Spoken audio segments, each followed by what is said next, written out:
Hi friends. मैं आपको पिछले वीडियो में टीसीएस टाटा कंसल्टेंसी सर्विस की जो अभी हायरिंग चल रही है 2021 और 2022 और 2023 पास आउट कैंडिडेट्स के लिए, उसकी मैं ऑफिशियल पोर्टल आपको ओपन करके प्रोसीजर्स और इसके क्या भी हैं वो बता देता हूँ। मैं इसकी रजिस्ट्रेशन डेट 29 अगस्त से स्टार्ट थी और ये 15 आज ख़त्म होने वाला था रात में। ये इसका टेस्ट डेट पोस्टपोन्ड हो गया, 12 सितंबर ऑनवर्ड्स कर दिया गया इसको। आपके रिज़ल्ट आने के बाद फिर फर्दर इंटरव्यू डेट भी आपको मेल पे ऐसे नोटिफिकेशन सेंड करके आपको अप टू डेट कर देंगे उसके रिगार्डिंग। ये टीसीएस निंजा हायरिंग जो है, इसके रिगार्डिंग जो भी है क्राइटेरियाज आप एक बार इसे पढ़ लें होल्ड करके स्क्रीन को।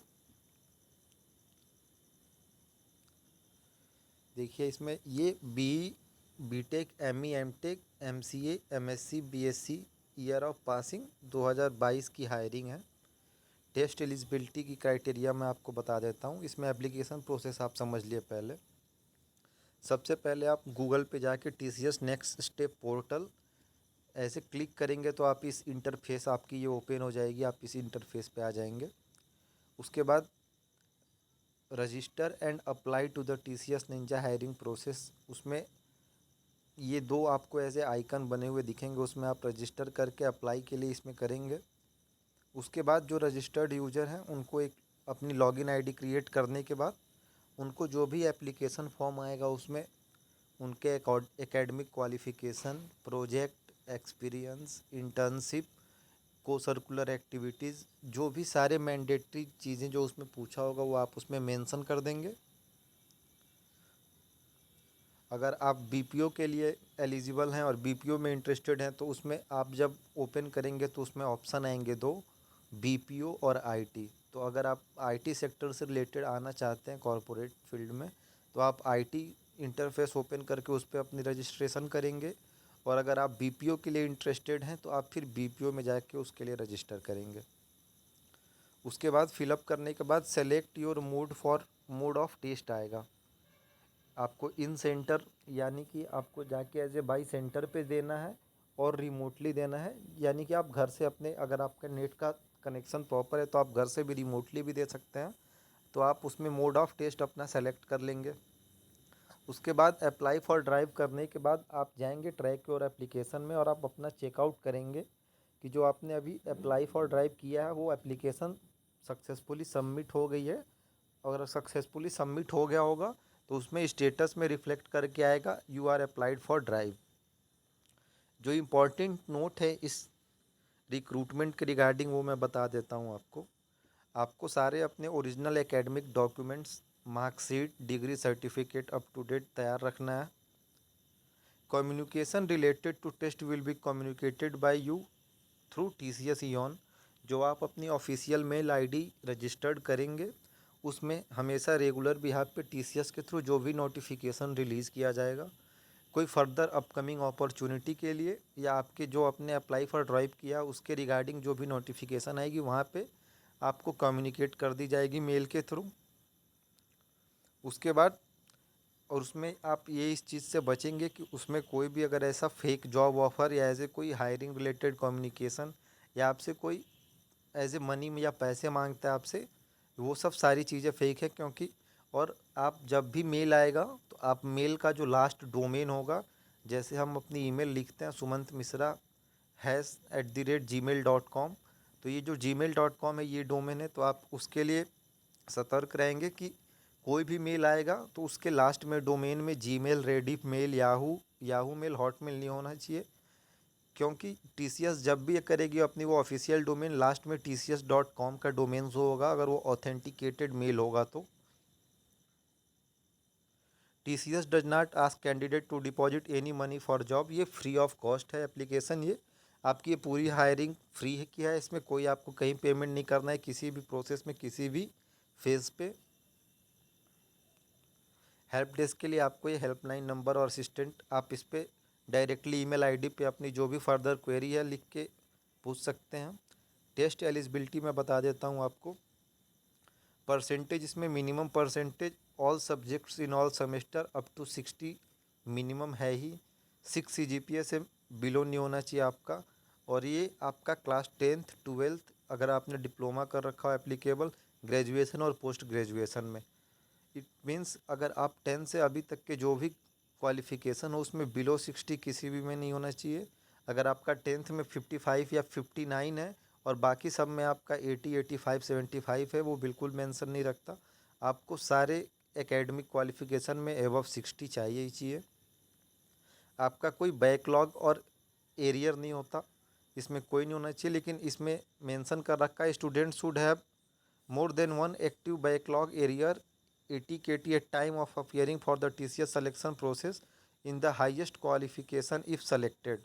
Students should not have any pending backlog or area at the time of joining. इसका मतलब आपका एक से अधिक बैकलॉग नहीं होना चाहिए अगर आप ज्वाइनिंग कर रहे हैं और उस टाइम पे आपकी सारी चीज़ें क्लीन होनी चाहिए बैकलॉग आपके। जिनका एजुकेशन में गैप हो गया है किसी चीज़ के रिगार्डिंग, उनके लिए है it is mandatory to declare gap in education if any break in education. Like आपने किसी चीज़ की प्रिपरेशन करने के लिए ब्रेक ले ली या किसी के लिए आपने ब्रेक थ्रू किया अपने लिए, तो उसके रिगार्डिंग उसमें आप जब अप्लाई करेंगे तो उसमें एक ये भी आएगा कॉलम कि अगर आपकी गैप है तो आप उसमें एक वैलिड रीज़न दे, उसमें मेंशन करें कि किस वजह से आपका गैप है, और उसमें यस और नो जो भी प्रॉपर अपना होगा उसमें आप अपना डाटा फिल आउट करेंगे। Any break in education should not exceed 24 month and is permissible only for valid reason. अगर आपने कोई ब्रेक लिया है वो 24 मंथ से अधिक नहीं होना चाहिए, और अगर है भी तो उसके लिए आपके पास एक वैलिड जेन्युइन रीज़न होना चाहिए, और जो उसके रिगार्डिंग आपके पास रिलेवेंट डॉक्यूमेंट प्रूफ भी होना चाहिए जिससे ये चेकआउट किया जा सके कि हाँ ये वैलिड है। आपने इस चीज़ के रिगार्डिंग सपोज डेट आपने गेट नेट JRF किसी भी एज ए कॉम्पिटिटिव एग्ज़ाम के रिगार्डिंग अगर आपने प्रिपरेशन कर रखी है तो आपका उसका स्कोर कार्ड या ऐसा कोई भी ऑथेंटिकेटेड डॉक्यूमेंट आपके पास होना चाहिए।